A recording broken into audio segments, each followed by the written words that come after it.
नमस्कार, मी राहुल आवटे. आपण पाहत आहात स्वराज्य वार्ता, आवाज जनसामान्याचा. वारंवार शिक्षकांना सांगूनही आता ही नवीन इमारत आहे आणि आपण ती जे काय स्वच्छता काय आहे तिची त्या नवीन इमारतीमध्ये किती घाण झालेली आहे ती सुद्धा पाहणार आहोत. आता आपण स्वच्छालय बघूया.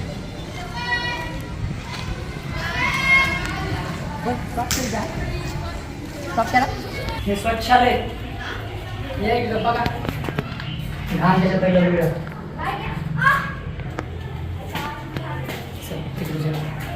स्वच्छता फरशी आहे, स्टाईल आहे, सर्व आहे, जाळे आलेले आणि स्वच्छता कसली नाही पाहू शकता.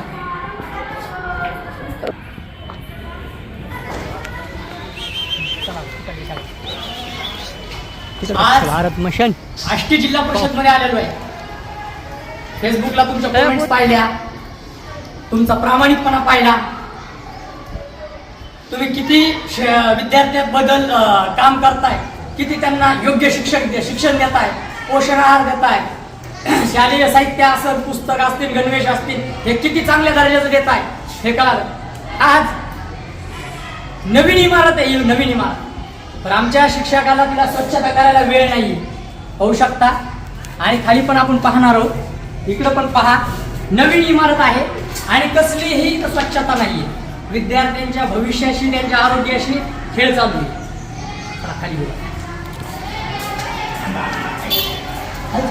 खाली चालू ठेवायचं का आता? चालू ठेवू का? स्टॉप केला असेल नाही केलं, करू का?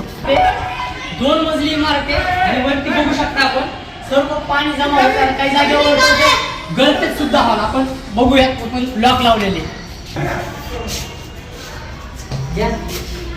कोपरे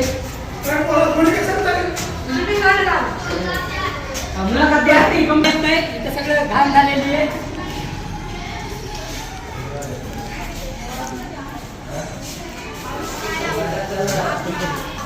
शाळा चालू आहे, इकडे वर्ग आहे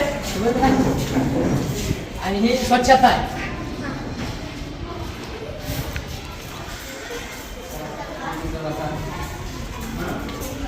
नमस्कार.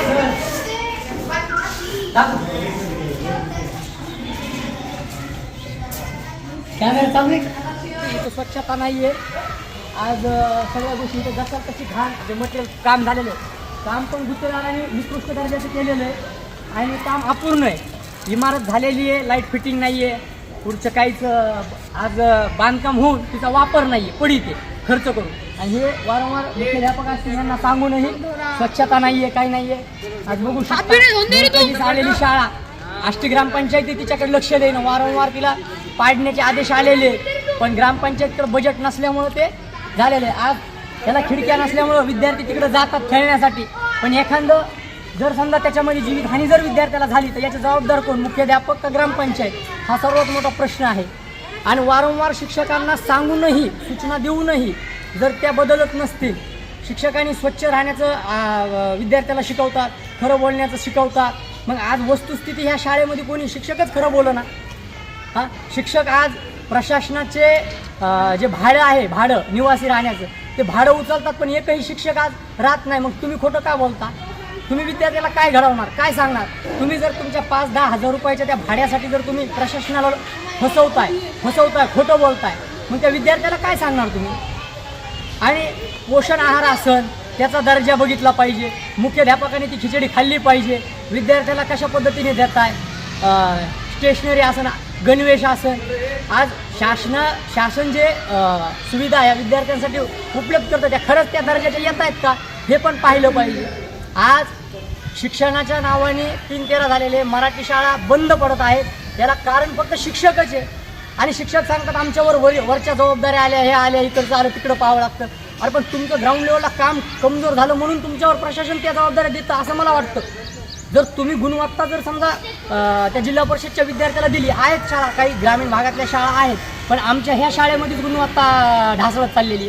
10वीचे 35-36 विद्यार्थ्यापैकी अर्धे विद्यार्थी नापास होत आहेत, त्याच्यामध्ये गुणवत्ता दिसून येते. मग जर शाळा सुधरू शकत नाही, तिथं झाडं लागू शकत नाही, वारंवार केंद्रप्रमुख असतील त्यांनासुद्धा हे दाखवली, तेही मनावर घेत नाही, मग ह्यांना अभय कोणाचं आहे? कोण यांना पाठीशी घालतंय? शिक्षण अधिकारी, मुख्य कार्यकारी अधिकारी का कलेक्टर यांच्यापर्यंत हे जाणं गरजेचं आहे. आता कारण की ग्राउंड लेवलला आज शासनाचीच फसवणूक हे करताय. निवासी निवासीचं भाडं ते उचलताय. पुन्हा ज्या काही छोट्या मोठ्या गोष्टी आहेत, स्टेशनरी असेल, त्याच्यामध्ये असेल, पोषण आहार असेल, याचे बी दर्जे तपासले पाहिजे. विद्यार्थ्यांचे पुस्तकं प्रत्येक विद्यार्थ्याला गेले का, गणवेश त्यांना कोणत्या दर्जाचे आले, पैसे किती आले आणि कितीचा तुम्ही खरेदी केला ते पण बघणं गरजेचं आहे.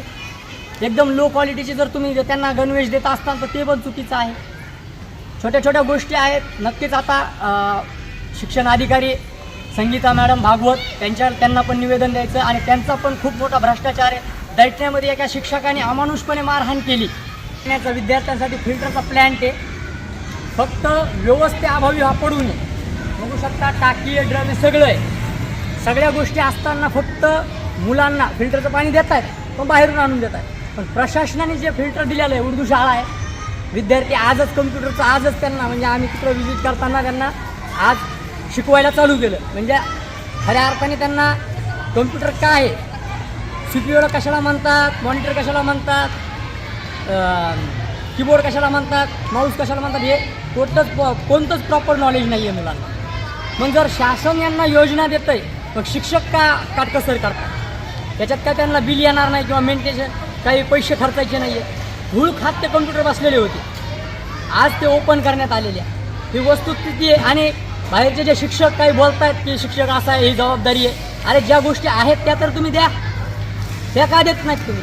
ह्या गोष्टी पहा. आज मुद्दामून व्हिडिओ बनवायचं कारण असं आहे की फेसबुकला ज्या ज्या पोस्ट तुम्ही शिक्षकांनी टाकल्या, ती शाळा बघा आणि तुम्हाला लाज वाटू द्या थोडीशी, जनाची नाही पण मनाची. आणखीन पलीकडे कन्या शाळा ही दाखवणार आहे.